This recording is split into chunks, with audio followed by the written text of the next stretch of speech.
Shalom, giving all praises to Yahweh, Bahasham, Yahushai, Bahasham, Makah, Kodash, double honors to the elder apostles, the great millstone who do rule well. Peace, love, and blessings to the brothers on the highways and byways, giving all diligence to make a call and the election sure. And blessings to the very few sisters listening, learning, and believing.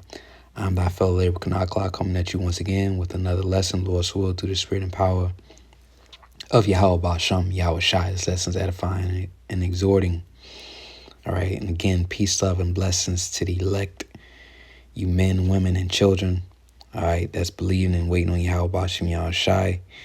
All right, blessings upon you, abundant amount of blessings upon you, and the spiritual gifts that our high priest, Yahushai, all right, is giving out as him being a high priest, ministering unto us, all right, through the Holy Spirit. The title of this lesson will be Journey to Self-Mastery. Journey to self-mastery. And that's really the key to this whole thing, is conquering your flesh, mastering your flesh, all right, putting off the old man and putting on the new, okay? Because the more and more, the longer I stay in this thing, the more I see what the problem is. The problem isn't the things around you, even though we know we're living in a sinful world. But that's just an excuse at the end of the day, all right? You have to discipline yourself and master yourself and conquer this flesh, overcome this flesh. All right. Even though we know it's inherently wicked and it only can go off. But again, there's no excuse, because we have Yahweh Shai. All right. We have Yahweh Shai with us. Are we going to go off still? Yeah. But it come to a point where, you have to grow. All right. You have to grow in this thing. Again, trying to eliminate all excuses, because we have a high priest. And if you pray for him, he'll give you whatever you're lacking, whatever you need to get to the next level. All right. So it's really, again, no excuses, man up, own up, own it. And, master yourself, make yourself right. You purify yourself, for the day of the Lord is at hand. As the scriptures say, before judgment, examine thyself. I've been having problems with audio recording, so Lord willing, it's recording. If not, I had to do it over. It is what it is. All right. But it's real quick. Hebrews 8, verse 8. I started 7. Says, for if that first covenant had been faultless, all right. Let's go into that word, faultless. The first covenant was when the Lord established that covenant between him and the children of Israel by Moses. Okay. Mount Sinai. That's the first covenant, and no other nation did he establish that with. The Lord only made covenants with the nation of Israel. All right, the Lord is only dealing with the Israelites, who today are predominantly so-called Negroes, Latinos, and Native Americans. Those are the descendants of the Israelites based off the prophecies and the faith. All right. So faultless, the Greek word is Strong's G 273, amemptos. Amemptos. blameless, deserving, sincere, free from fault or defect. All right, which we know that wasn't the case.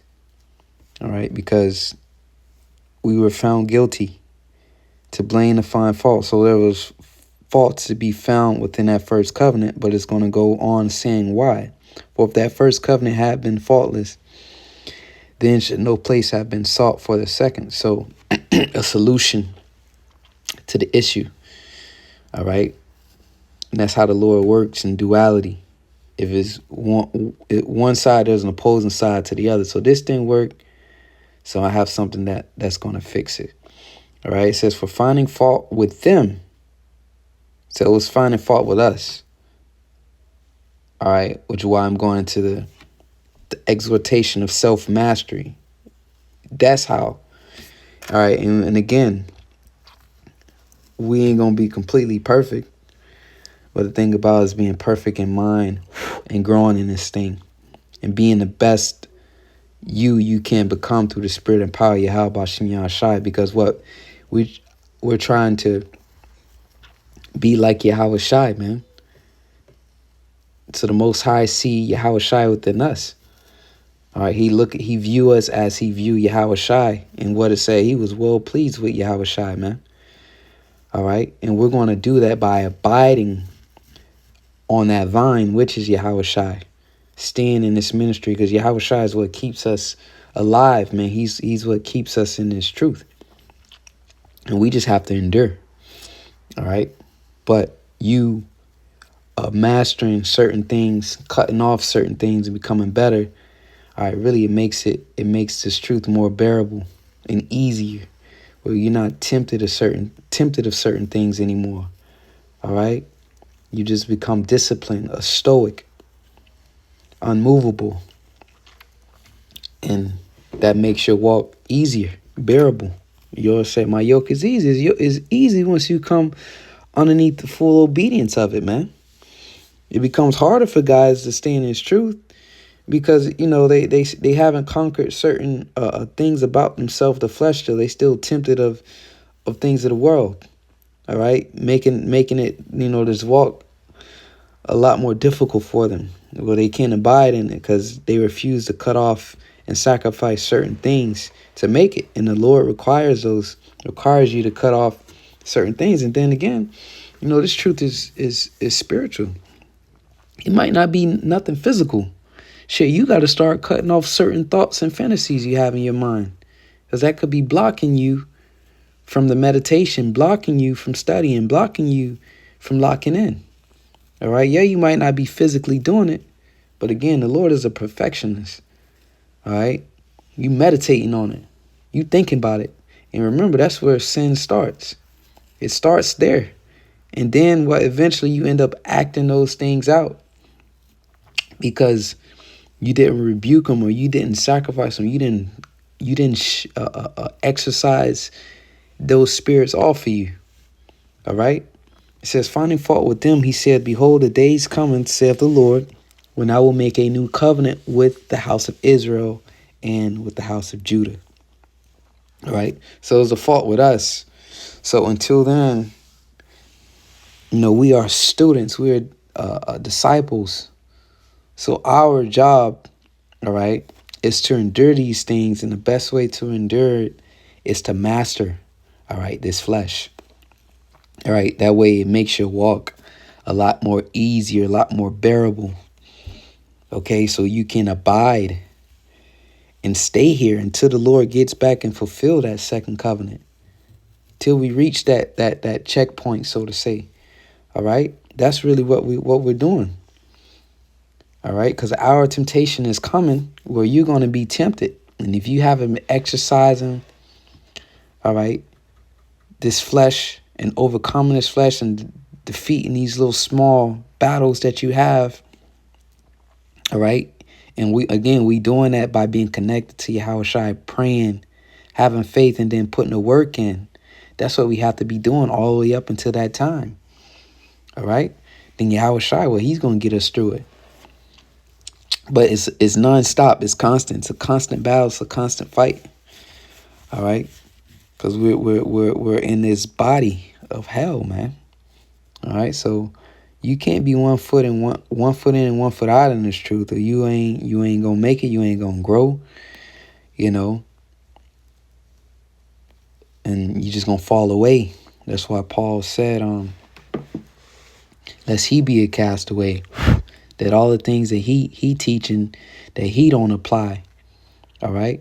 As he said, I keep under my body. It's a constant struggle. It's a constant fight to wrestle with these demonic forces that influence the flesh.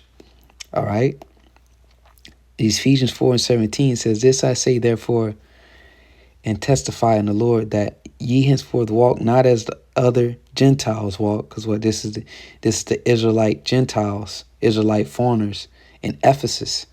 All right. That region. So not walk as the other Gentiles walk, in the vanity of their mind. And I'm going to end up reading this in NLT. Let's read the NLT to the left. It's Ephesians 4:17. It says, with the Lord's authority, I say this. Live no longer as the Gentiles do, for they are hopelessly confused. Their minds are full of darkness. They wander far from the life of the Most High. From the life of the Most High gives, the life the Most High gives, because they have closed their minds and hardened their hearts against him. And I was speaking with the priest the other day, Priest Quam, and was building on how like their minds are not open to receiving instructions of the Lord because they don't fear him, man. They lack the fear of the Most High. If you don't like the fear, all right, as that's the beginning of knowledge. Why is fear the beginning of knowledge? Because your mind is open. You're open to listening to his instructions because you fear him, because you don't want him to bring forth that judgment on you. So you're like, okay, what I need to do so I don't have to get that judgment. All right. So I can follow those instructions, so I can do the right thing, so I don't have to feel that chastisements. All right. So you open your mind, and ultimately what's the ultimate chastisement? Because, we're going to get it on this side. But that ultimate chastisement is that nuclear fire. So you trying to avoid that second death. Shit, you trying to avoid the martial law. You trying to avoid the famine. All that is coming. Jacob's trouble is to chasten Jacob, man. All right? To put that whooping on you.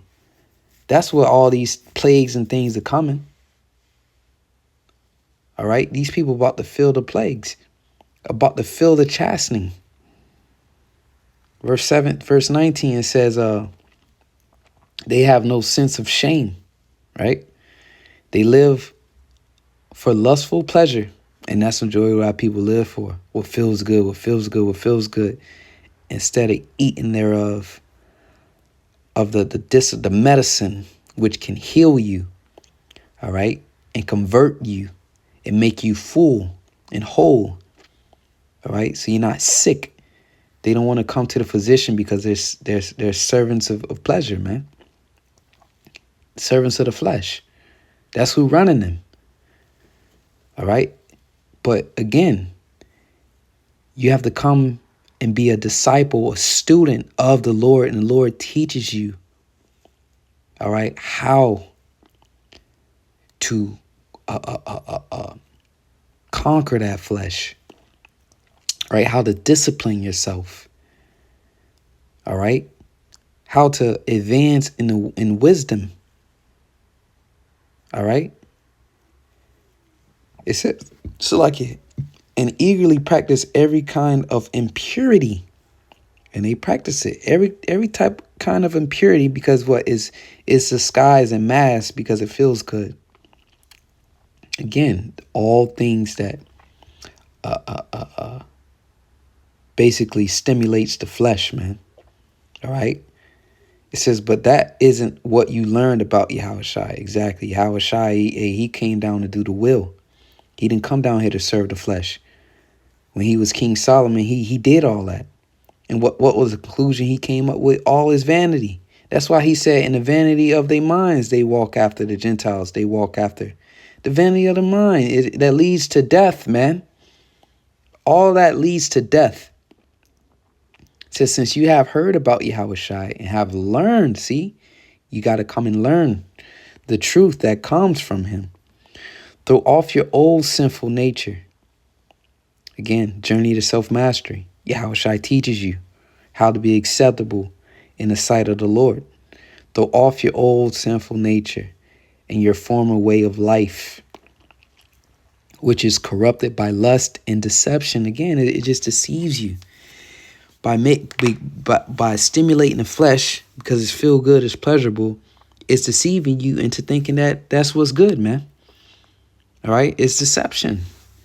It says, instead, let the Spirit renew your thoughts and attitudes. And that's beautiful. Let the Spirit renew your thoughts and attitudes. So our spirit has to be renewed. Our thoughts, again, those thoughts you got to let go. Because that's where it all starts. But when your mind is after the Most High, you have those thoughts of doing the will. You have those thoughts of pleasing the Lord, not thoughts of pleasing the flesh, man. All right. And again, that attitude. All right. You perform. You're not so emotional anymore, Because emotions, again, comes from the flesh. All right? So you hop up out of that and you're thinking. You're hopping out of your emotions and you're thinking. When you're in your emotions, you can't think. That's not how you want to be. And then you start making these careless ass moves and fumbling because you going off of how you feel. All right? Instead of thinking, there's solutions. Again, we have come to the teacher, Yahushua, to teach us, and he's set up men to teach us. And again, it's overcoming this flesh, self-mastery. It says, put on your new nature, all right, which is from the heavens, isn't it? We putting on a heavenly nature, right? A godly nature. It says, created to be like the Most High, truly righteous and holy. And that's how we are. We are the sons of God. So we have to put on that heavenly nature. All right. This is the time we in. And remember, this is what we signed up for. All right. So there's no need to complain about it. The flesh crying. Of course, there's a balance, right? There's a balance to it. We can't just be not righteous over much. All right. But again, this is the art. All right. The art of war. This is a true art of war, but what? Between good and evil. All right. And we want to be found spotless so we can escape the judgment and then enjoy those pleasures forevermore, but in a righteous setting. In this setting that we in, this world that we in, the pleasures are deceptive. They you know, they're it's like a booby trap. It's traps and snares, man. Thorns. All right, it can get you killed. All right, it ain't gonna lead you to life. It's Proverbs 16 and 32. I read both NLT and KJV, and we'll close out with this. And says, he that is slow to anger is better than the mighty, and he that ruleth his spirit than he that taketh the city.